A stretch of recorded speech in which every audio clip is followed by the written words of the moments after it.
Boa noite. O Conselho Regional de Farmácia diz que vai investigar a venda da polêmica vacina homeopática contra a febre amarela. Ontem, nossa reportagem flagrou a comercialização do produto em São Paulo. Em Minas, mais uma morte é registrada por causa da doença. No total, já são 38 casos. E a Associação Brasileira de Saúde divulga carta de alerta sobre riscos de urbanização da febre amarela. E hoje o Tribunal Regional Federal da 4ª Região de Porto Alegre negou por unanimidade o pedido de suspeição contra o juiz Sérgio Moro, movido pela defesa Lula. Mesmo condenado à prisão, o ex-presidente se mantém à frente nas pesquisas para a eleição deste ano.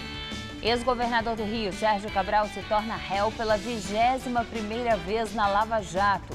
E após tiroteio na linha amarela do Rio, ministro da Defesa diz que o sistema de segurança do Brasil está falido. Você acompanha essas outras notícias após o intervalo. Até já! Falar que você estudou jornalismo na Casper Libero te abre portas, porque é a melhor faculdade de jornalismo do Brasil. E sempre foi uma grande referência, desde quando eu estudava até hoje. Um dos motivos que me levou a querer fazer a faculdade Casper Libero foi a localização, que está na Avenida Paulista, está no coração de São Paulo, isso é maravilhoso. E também aqui tem a Fundação Casper Libero com diversos veículos de comunicação. A gente tem a televisão, tem a rádio, tem a internet, o site. E a faculdade abastece todos esses veículos com os profissionais. Então eu fico muito feliz de ter estudado aqui, de fazer parte dessa história e de hoje poder contribuir como apresentadora. Por isso, eu sou o Casper. Somos todos Casper.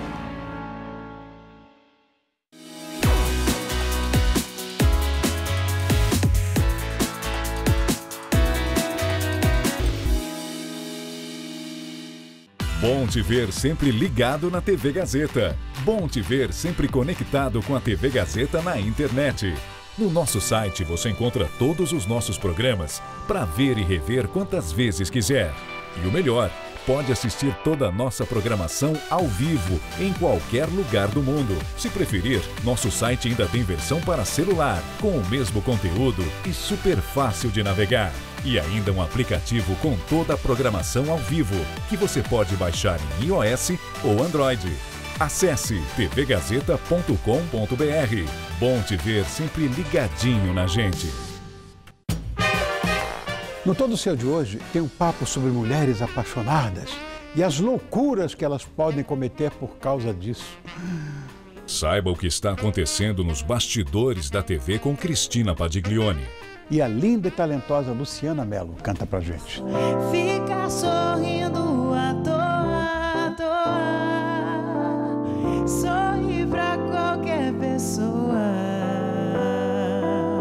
Todo Seu, hoje, 10h30 da noite. Tô te esperando, vem.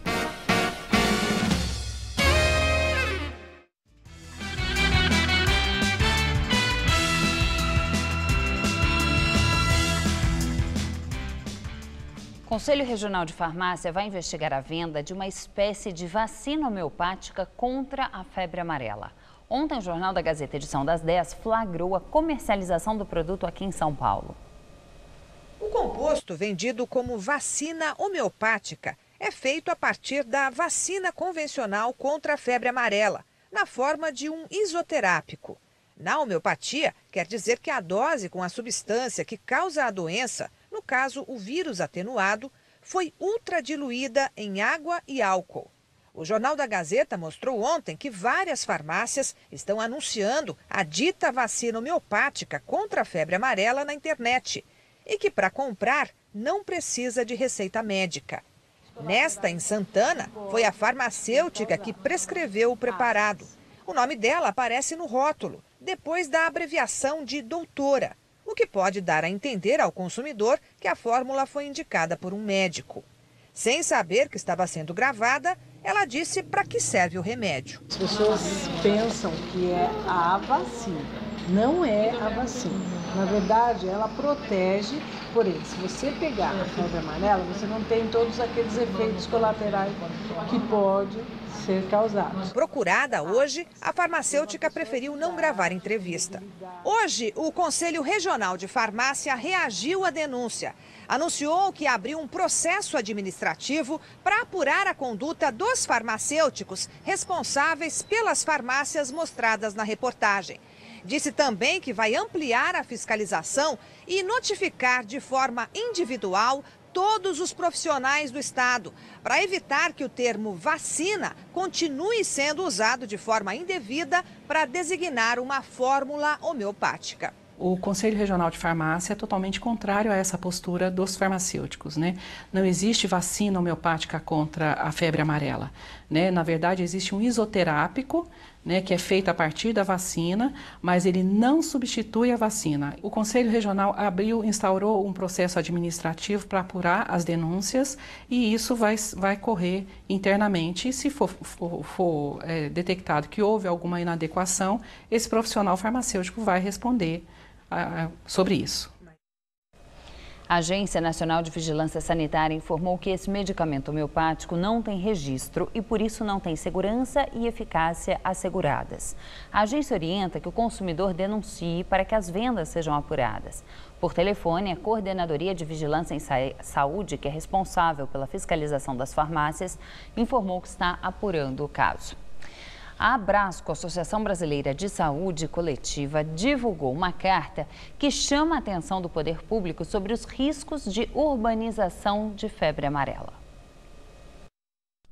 O texto, que tem repercutido nas redes sociais, é intitulado Carta Aberta sobre a Febre Amarela no Brasil e foi publicado agora no fim de janeiro. O trecho que mais tem chamado a atenção diz que não se pode mais afirmar com segurança que ainda não existe transmissão urbana da doença. Mas este pesquisador do Instituto Adolfo Lutz entende que, apesar do risco existir, ele é mínimo.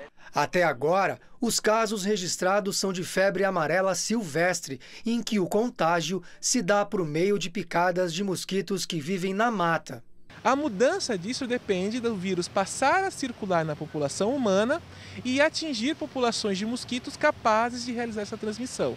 Ou seja, nós precisamos ter uma quantidade de humanos suficientemente infectados, em contato com uma população de mosquitos suficientemente densa, apta, ou seja, capaz de realizar essa transmissão e esse ciclo se iniciar. Em outro ponto da carta, o texto critica as políticas públicas de prevenção da doença sem citar nenhuma entidade específica. O texto também diz que a ameaça de urbanização da doença obriga as autoridades a tomarem medidas efetivas no curto e também no médio prazo e que essas medidas precisam passar pelo investimento em saneamento básico e até na preservação do meio ambiente.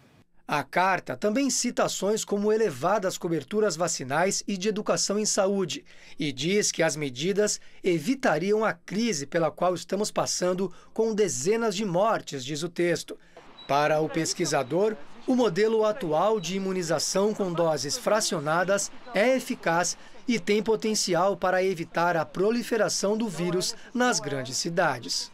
Todos os casos de febre amarela humana detectados no estado de São Paulo foram casos associados ao ambiente silvestre.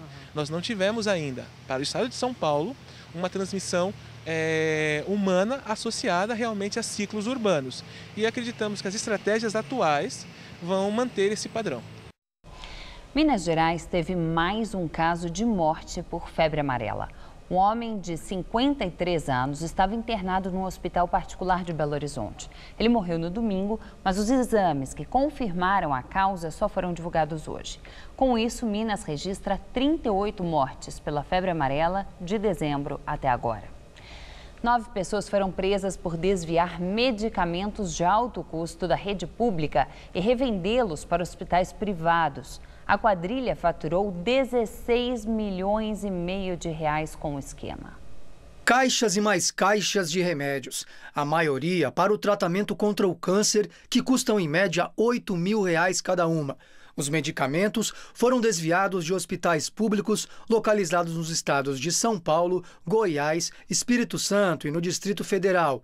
Depois, abasteceram uma empresa de fachada que revendia os remédios a clínicas e hospitais.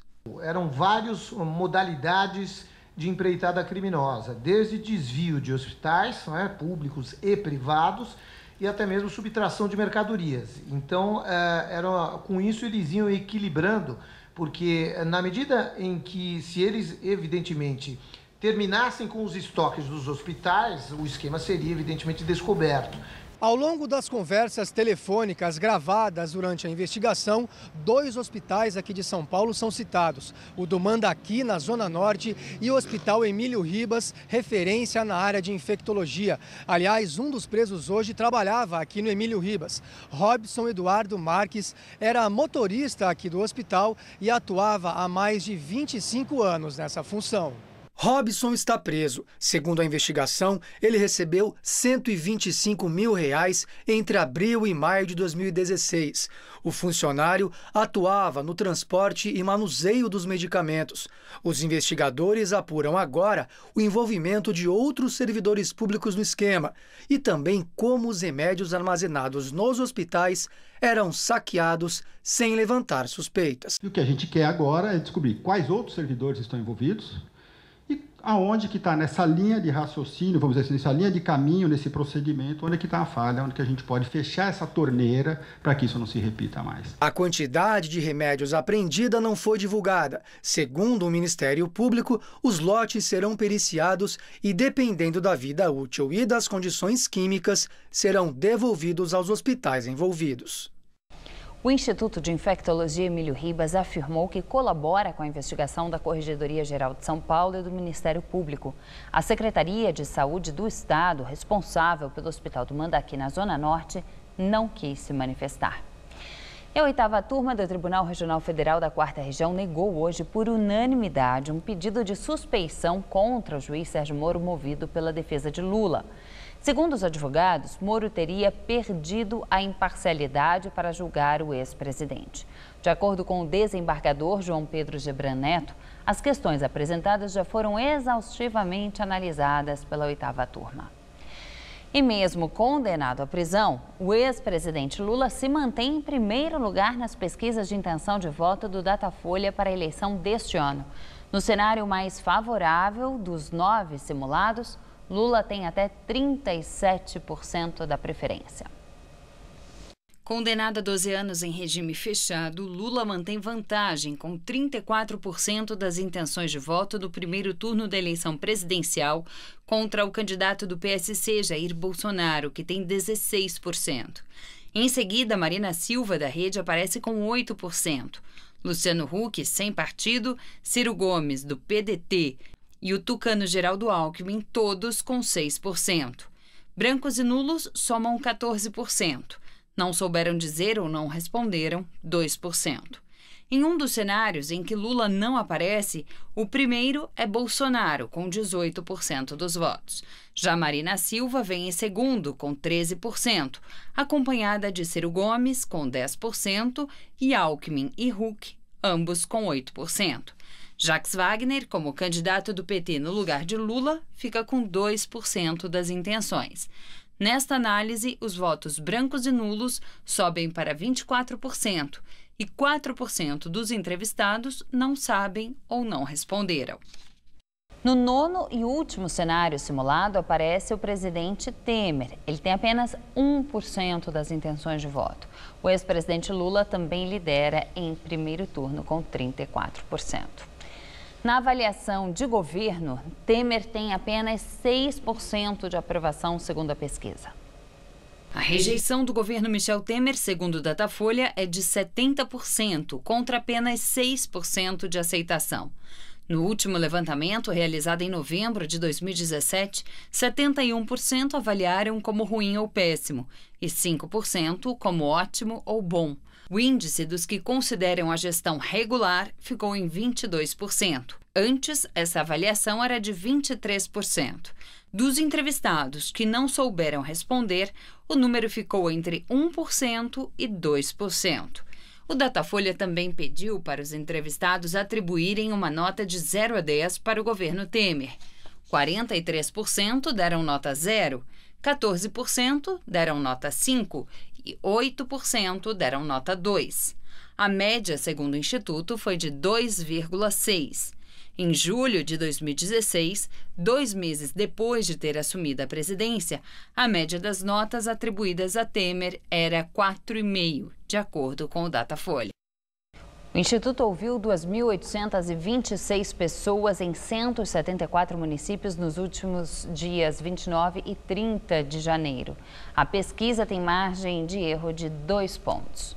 Relatório da Polícia Federal pede a quebra do sigilo fiscal e telefônico do presidente Michel Temer na investigação sobre o decreto dos portos. No documento enviado ao Supremo, os delegados da Polícia Federal argumentam que a quebra de sigilo se faz necessária para aprofundar as investigações sobre transações imobiliárias do coronel da PM João Batista Lima, amigo de Temer. O inquérito apura o pagamento de propina ao presidente e a aliados dele, durante as negociações de um decreto que beneficiaria o setor portuário. O texto foi assinado por Temer em maio do ano passado. Além de Michel Temer e do coronel Lima Filho, também são alvos da investigação o advogado e ex-assessor da presidência, José Yunes, e Rodrigo Rocha Loures, o homem da mala da JBS Friboi. Ao responder às 50 perguntas da Polícia Federal, Temer negou o recebimento de propina para beneficiar as empresas do Porto de Santos, entre elas a Rodrimar, e também disse desconhecer qualquer recebimento de vantagem indevida por parte dos aliados. E nesta semana, o presidente Temer se reuniu novamente com o diretor-geral da Polícia Federal, Fernando Segovia, sem o ministro da Justiça, do qual é subordinado. É a segunda vez este ano em que os dois se encontram sem a presença de Torquato Jardim. O primeiro foi 3 dias antes da entrega das respostas sobre o decreto dos portos. O outro encontro foi na segunda-feira. Nos próximos dias, o delegado Kleiber Malta Lopes, que preside a investigação sobre o setor portuário, terá que decidir se Temer cometeu algum crime. O Ministério da Justiça, o Palácio do Planalto e a Polícia Federal não quiseram se manifestar. Ao Supremo, a defesa do presidente Temer pediu o arquivamento da investigação sobre o decreto. A decisão sobre o assunto cabe ao relator na Corte, ministro Luiz Roberto Barroso. A deputada Cristiane Brasil, do PTB, continua buscando alternativas jurídicas para tentar assumir o cargo do Ministério do Trabalho. Hoje ela contestou no Supremo Tribunal Federal a suspensão da posse. A determinação havia sido feita pela ministra Carmen Lúcia, presidente do STF. Cristiane Brasil foi escolhida pelo presidente Michel Temer para assumir o ministério. No entanto, como ela já foi condenada por dívidas trabalhistas, a moralidade administrativa foi contestada. O ex-governador do Rio, Sérgio Cabral, virou réu pela 21ª vez em desdobramento da Lava Jato. Na nova denúncia aceita pela Justiça, Sérgio Cabral é acusado por 213 atos de lavagem de dinheiro. O montante seria de cerca de 10 milhões de reais. Segundo o Ministério Público Federal, os recursos de propina eram injetados em espécie na contabilidade de concessionárias automotivas do grupo Dirija, que posteriormente contratava serviços de consultoria e de advocacia que nunca foram realizados.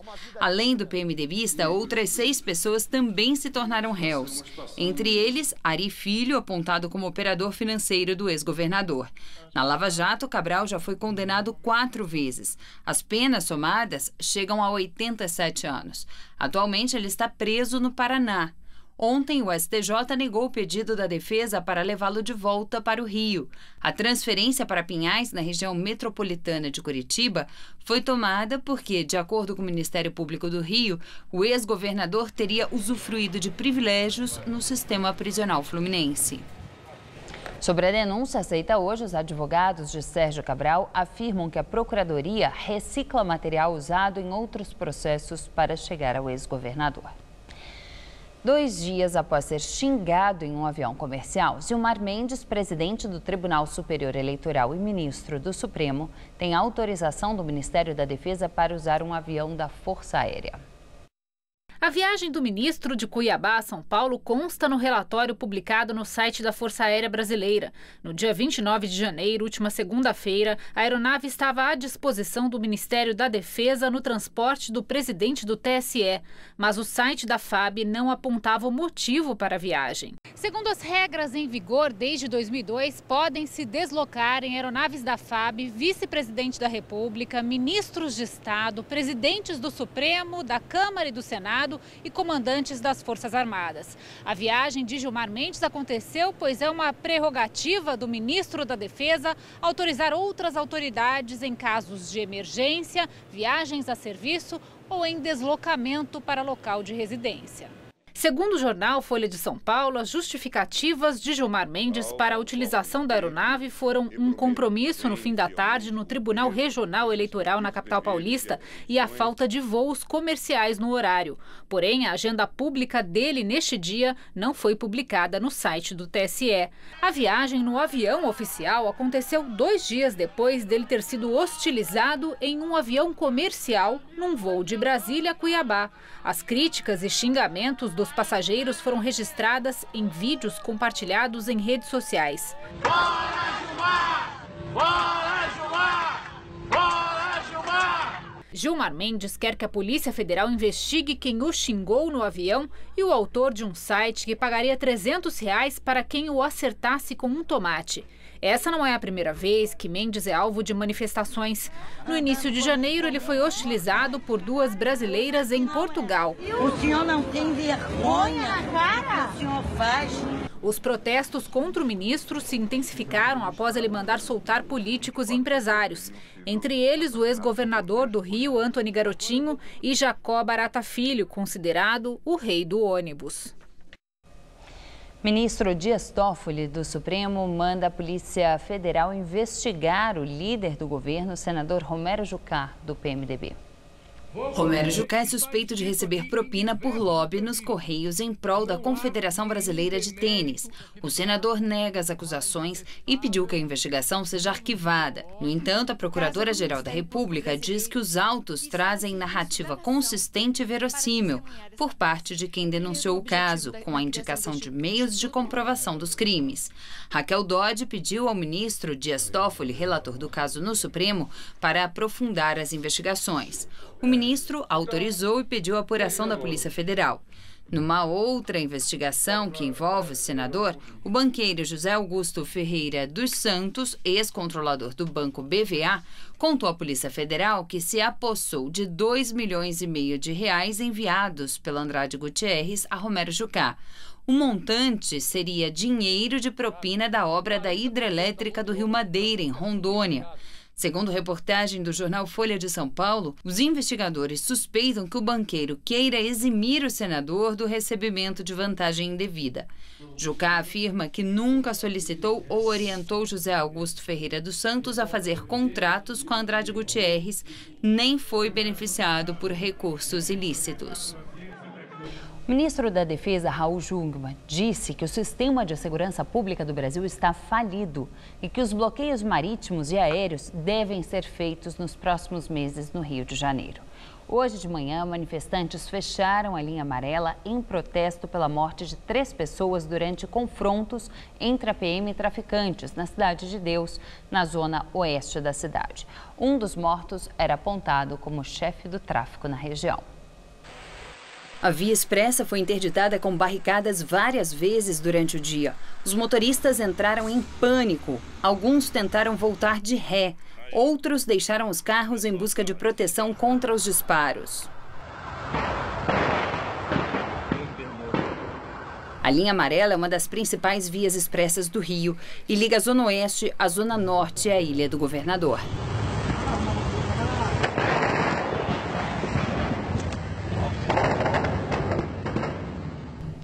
Em mais um ataque contra os curdos na Síria, o exército turco provocou hoje o deslocamento de milhares de pessoas.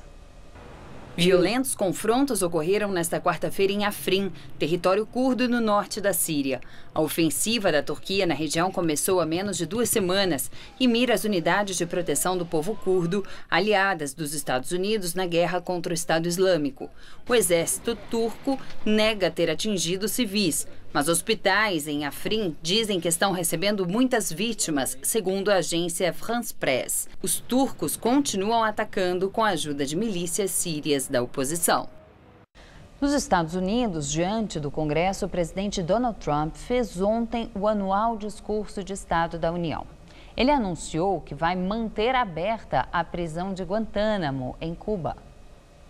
Usada para prender suspeitos de terrorismo sem qualquer processo judicial, a prisão é conhecida por ser um centro de tortura de estrangeiros. Trump pediu ao Congresso mais dinheiro para as Forças Armadas e prometeu manter pressão máxima sobre a Coreia do Norte. Ele defendeu reformas da imigração e foi vaiado por democratas ao declarar que, atualmente, um único imigrante nos Estados Unidos pode patrocinar a ida de muitos parentes para lá. O Ibovespa avançou 0,51% a 84.912 pontos, acumulando alta de 11,14% em janeiro. Foi o melhor desempenho para o mês desde 2012. O dólar fechou praticamente estável a R$ 3,18. A taxa média de desemprego no Brasil em 2017 foi 12,7%, a maior desde 2012. No ano anterior, a taxa estava em 11,5%. Esses índices representam as médias mensais. A boa notícia é que no último trimestre do ano, o desemprego recuou. A população ocupada cresceu 0,9% em comparação com o trimestre anterior. Em dezembro, o país tinha 12.300.000 profissionais procurando trabalho. De acordo com o IBGE, o número de pessoas que trabalham sem carteira assinada pela primeira vez superou em cerca de 1 milhão o número de trabalhadores em regime de CLT. Hoje, o sol voltou a aparecer e, apesar da nebulosidade, não tivemos chuva aqui em São Paulo. Vamos ver com Mariana Armentano se o tempo continua firme nos próximos dias.